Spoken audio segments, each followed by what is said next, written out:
David Hope at TigerNet.com. Let's start talking about Tyler and the fact that you guys are best friends, right? Do you do everything together? I mean, do you room together? Is it everything? You guys always together? Yeah, I mean, we usually do everything together. I wish we lived together, but Tyler got a girlfriend on me and, kind of turned his back on me. So now she a part of the family too. But, yeah, we do everything together. We go to church together, eat together, watch film together all the time. We're pretty much together every single day, honestly. How did that come about? When did you and him first start, getting close? We really always were together, honestly. We just had he was on the field earlier than me, but I always I would never say it to his face, but I always kind of looked up to him, and so I just follow behind his footsteps, and he makes me better. So everything he does, I want to do better, and everything I do, he wants to do better. And so ever since then, we've just been close. It started in the weight room. If I benched 405, he wanted to bench 410, and so it was annoying at first, but it's good competition, and all it did was make us closer, honestly. Why do you think you and Tyler click so much? Is it personality? Is it sense of humor? What is it? I think we're just both competitors, honestly. That's all we love to do is just compete. And 24/7, all that's on my mind is football, football, football. And same thing with him. I get home and I think about football. Wake up, I think about football.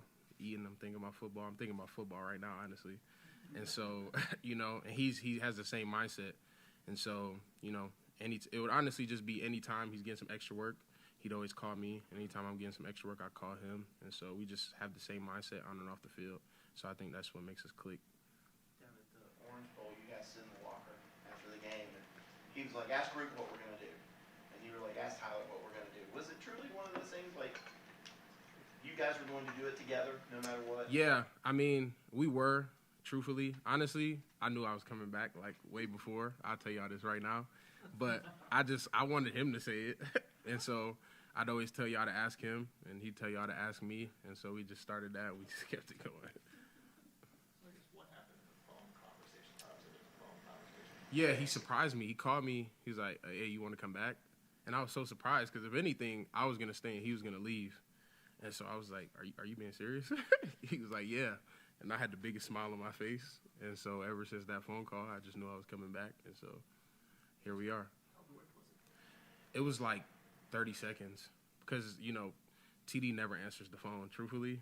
But when he called me, I knew it was something serious. And so he's more of a texter. He's a text guy.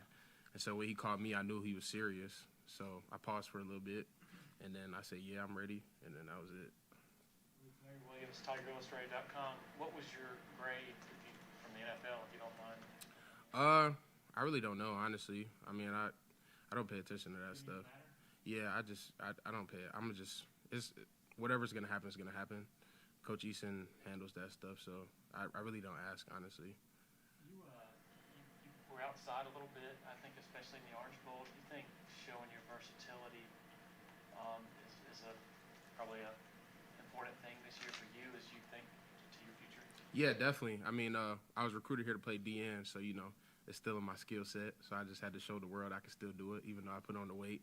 But yeah, I think that helps my draft stock tremendously. I feel like I can play all 5 positions across the board on the D line. Anywhere you put me, I feel like I could be disruptive, especially with the help of the guys next to me like TD, XT, and Maskell. And so they help me be successful. So I think it's very easy for me to play anywhere across the line because I got those guys right behind me. Is Clemson becoming D-line U? Becoming? I think we've been D-line U, honestly, in my opinion. I mean, I could go down the list, starting Grady Jarrett, Sean Williams, Refrigerator Perry. It's just so many guys you can name that have not only been successful at the college level, but at the next level. And so I feel like we're D-line U, and I feel like it's up to us, this next wave to show the world that we're still D-line U. Everyone's kind of been buzzing about Peter Woods, but as far as the other freshman D-linemen are concerned, is there anybody that you feel like isn't talked about enough so far, or anybody that surprised you? All of them surprised me, honestly. Vic, Steph, and Peter, they're tremendously ahead of where I was and where TD was when we first came in.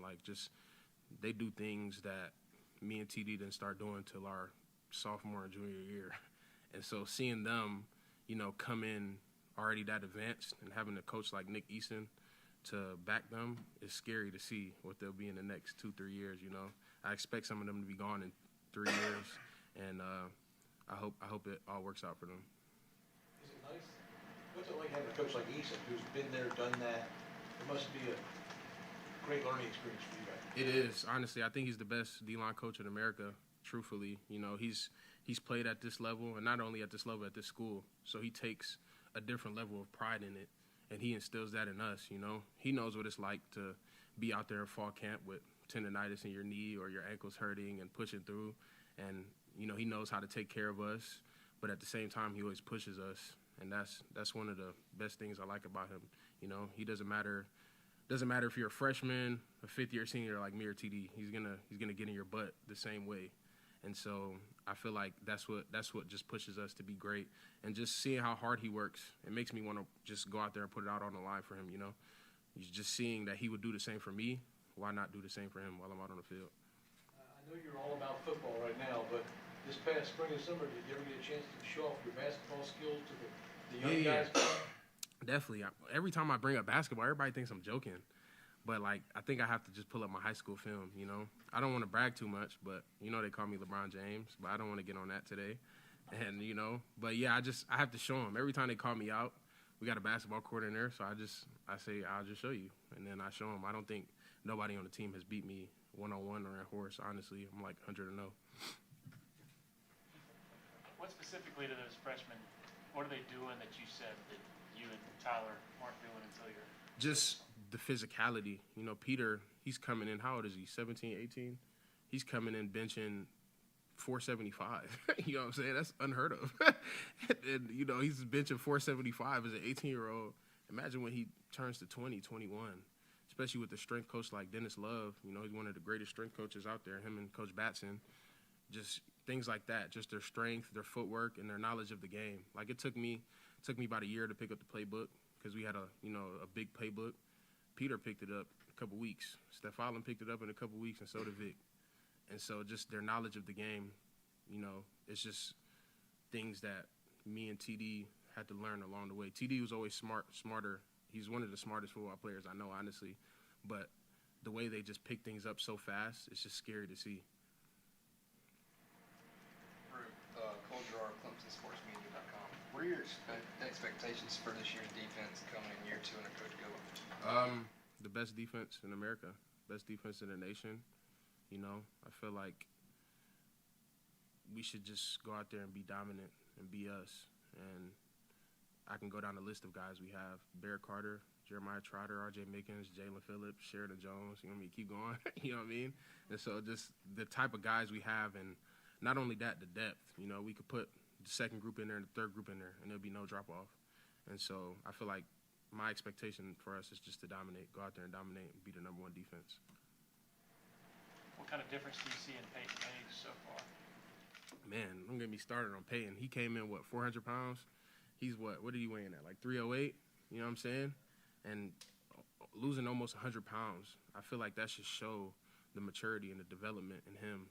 And not only did he lose that weight, he became more athletic, He's an athlete. He's big, strong, fast, physical. And I just can't wait to see, how this year turns out for him, coming off a little injury.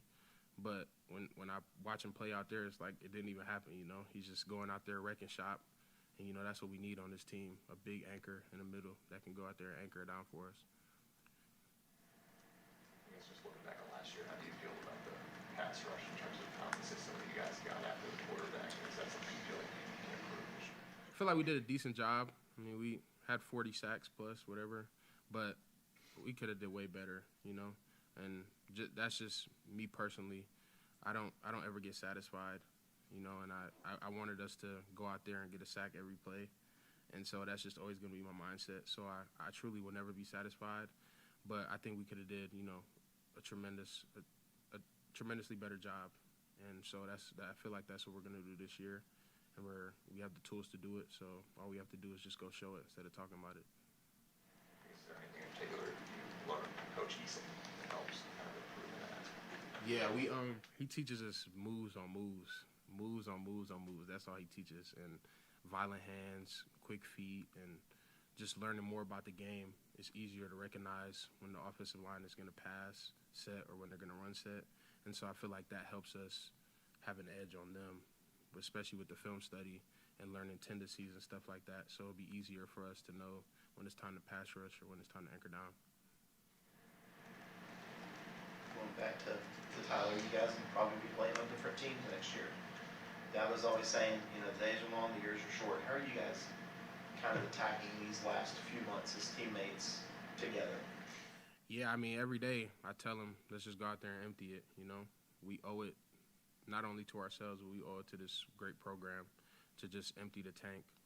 You know, the city of Clemson and the fans and the people out there, they've poured so much into us, so why not give it back out to them? And so every day I tell them, let's just, if somebody told you today was your last day, like how would you live it? You know what I'm saying? And so I told them, let's just practice every day like it's our last practice.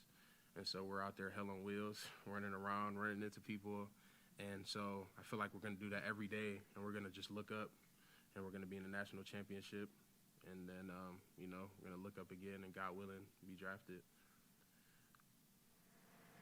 Obviously, KJ no longer here is a very vocal guy. Who do you feel like are leaders on this defense? There's so many leaders. You know, we have a lot of fifth-year seniors and some six-year guys. And not only that, we have a lot of young guys that can lead too.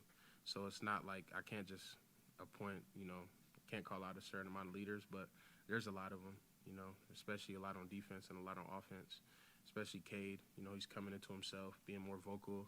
I see him out there, you know, controlling the offense and stuff like that. And so that's the type of stuff I like to see. And that's the stuff that makes me smile and gives me hope for this year. Do you feel like you've stepped up that part of it all? Is there any adjustment?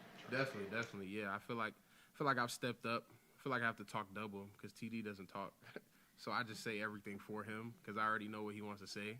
And so I say it for him. So I talk for me and him sometimes. Like he probably says a total of 10 words out there on the football field. You know, he does his talking with his pads, but I do my talking with my pads in my mouth too. And so, yeah, I definitely feel like I've stepped up. I feel like I had to step up, you know, and give this team what they needed in order to, you know, get to our end goal.